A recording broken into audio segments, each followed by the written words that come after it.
Hey lovely people, welcome back to my mini blog. তো আজ থেকে আমি একটা মিনি ব্লগ সিরিজ স্টার্ট করছি, মাই 100 ডে বাবল। তো আজ হচ্ছে ডে 1। তো মাকে আজকে ডেন্টিস্টের কাছে নিয়ে যাওয়ার আছে, অ্যাপয়েন্টমেন্ট আছে।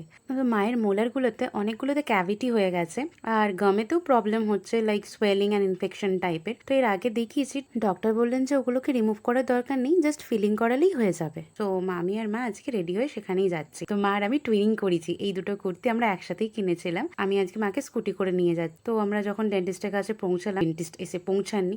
তো আর আজকে যা গরম হচ্ছিল, বাইরে বেরোতে যা রোদ, তো আমরা খুব ঘেমে গিয়েছিলাম। মা আর আমি ওয়েটিং এরিয়াতে বসে বসে অপেক্ষা করছিলাম কখন ডেন্টিস্ট আসবে। তিনি টাইমিং দিয়েছেন এখনো এসে পৌঁছাননি। তো ফাইনালি যখন এসে পৌঁছালেন, দেন প্রসিডিওরটা শুরু হলো। আর আমার সত্যি বলছি, এই ডেন্টিস্টের কাছে, মানে পার্টিকুলার ডেন্টিস্টের কাছে নয়, এই জায়গাটাতে আসতে আমার একদম ভালো লাগে না। কারণ 1 বছর আগে যখন আমার ভাইয়ের দাঁতে প্রবলেম হয়েছিল, প্রায় কতগুলো ভিজিট করতে হয়েছিল এখানে, আর এই জায়গাটার প্রতি আমার একটা অনীহা টাইপের চলে এসেছে। আর যদিও প্রসিডিওরটা কমপ্লিট হতে বেশিক্ষণ টাইম লাগেনি, 30 to 40 মিনিটসের মধ্যেই কমপ্লিট হয়ে গেছিলো। দেন আমরা নিচে এসে মায়ের কিছু প্রেসক্রাইব করা মেডিসিন ছিল, সেগুলোই কিনছিলাম। তো বিকেলের দিকে এখন আমি রেডি হয়ে স্টুডেন্টদের পড়াতে যাচ্ছি। আর এই ব্ল্যাক কুর্তিটা আমার প্লাজোর সাথে পরতে খুবই ভালো লাগে। তো আজ এতটাই বৃষ্টি হচ্ছিল যে আরেকটা জায়গায় আমার পড়ানো ছিল, তো সেখানে স্টুডেন্টরা আসবে না বললো, তো সেটা ক্যান্সেল হয়ে গেছে। তো বাড়ি ফিরতে ফিরতে রেনকোট পরে এসেছি, তার সত্ত্বেও আমি অনেকটা ভিজে গিয়েছিলাম, দেখতেই পাচ্ছি। আর বাড়ি পৌঁছানো মাত্রই খুব জোর বৃষ্টি শুরু হয়।